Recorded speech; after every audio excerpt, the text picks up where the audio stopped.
Ayan, magandang araw po sa lahat. Ito naman po ang Ipamalas TV.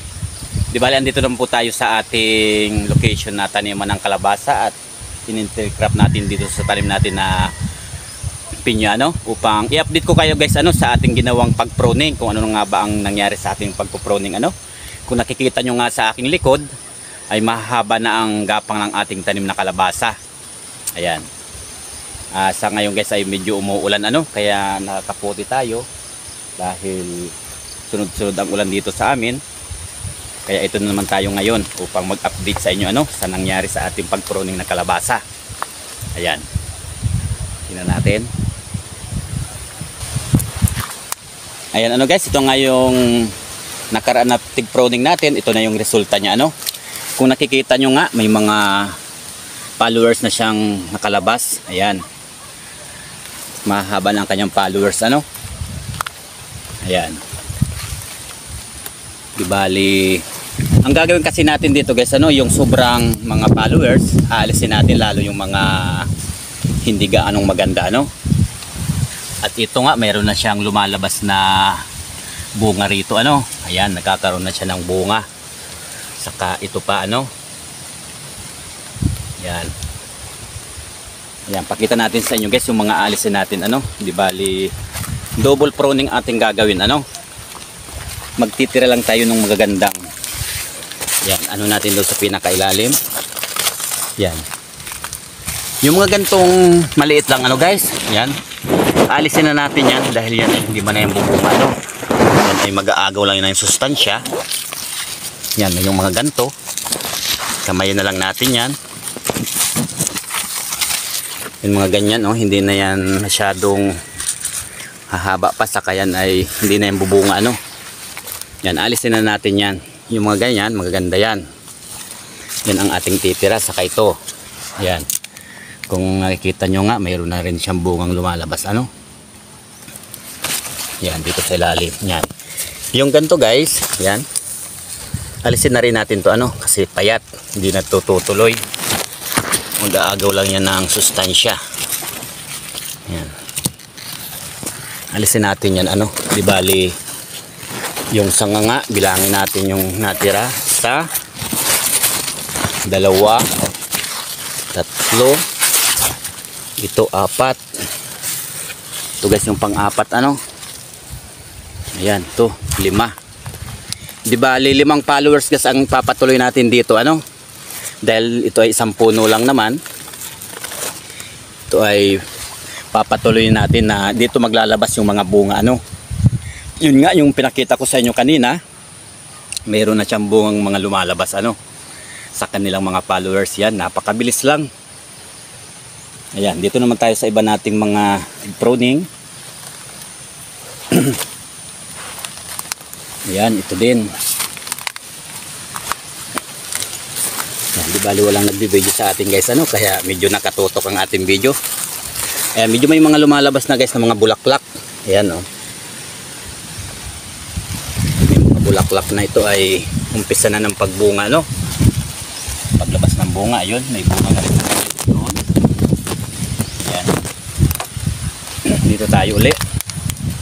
Ayan, napakabilis guys nang mula ng tig-pruning natin to, ilang weeks lang, ito na nga ang resulta. Yung mga followers ay ang gaganda at matataba at yung ibang mga followers nga mayroon ng mga bungang lumalabas na maliliit. Ayan. Yan, ito na guys yung anong resulta natin Di bali gano'n lang guys ang gagawin natin yung mga maliliit na followers, aalisin natin yung isa-isa na hindi naman dapat na tumuloy yun dahil hindi naman yung magbubunga na Yan, chichik lang natin yan. Ito na guys yung isa, 2, 3, 4, yan. Di bali 4 na followers. Yan, may mga bunga na guys mga maliliit. Halos sabay-sabay ang kanilang pagbunga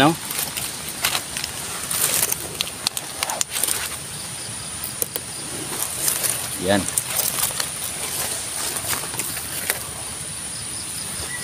Yan, yung ganito guys, alisin na natin to. Yan.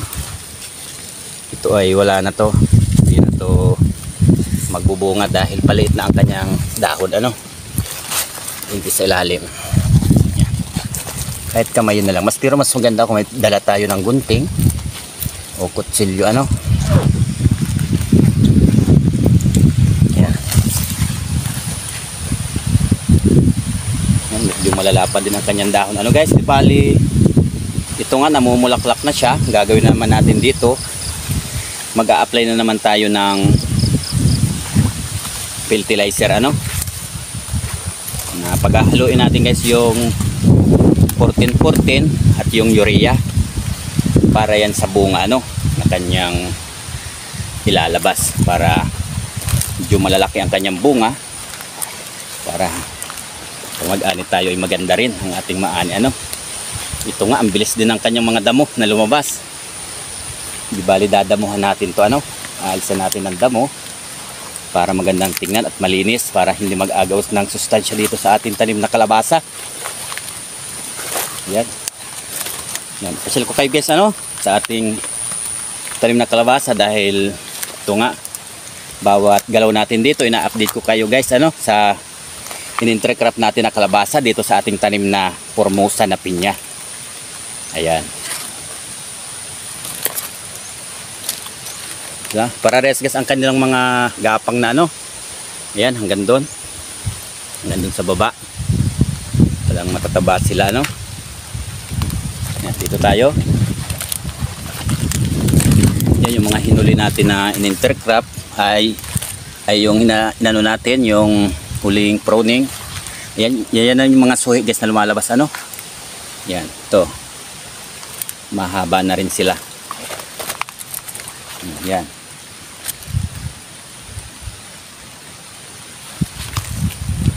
Ito guys yung mga huli natin nating pruning. Yung mga followers niya lumalabas na rin. Ito yung mga ilang weeks na rin ay lalabas na rin ang mga bunga nito. Yan, itong tinanim natin na upo, mahaba na rin ang kanyang gapang, ano, kasi hinaluan natin ng konting upo dito, ano guys, dahil yung iba ay na-abort o hindi nagtuloy, nalagyan natin ng upo. Dito tayo, ano guys, sa naunahan. Yan, ito na guys yung ating, ano, makakapal na. Kaya aantayin na lang natin dito yung bunga, ano guys. Yung bunga lang ating aantayin kung magiging madami bang bunga to, yung in-intercrop natin na kalabasa dito. Ayan. Ang gandong guys, ano, medyo madamo na rin. Pero hanggang doon yung kalabasa natin. Grabing ulan dito sa amin kasi, ano. Ayan, di bali hanggang dito lang guys muna ang ating video. At kung nagustuhan nyo ang ating video, ayan, paki-share na lang po, ano. Ayan, maraming salamat po sa inyong panonood. Bye bye.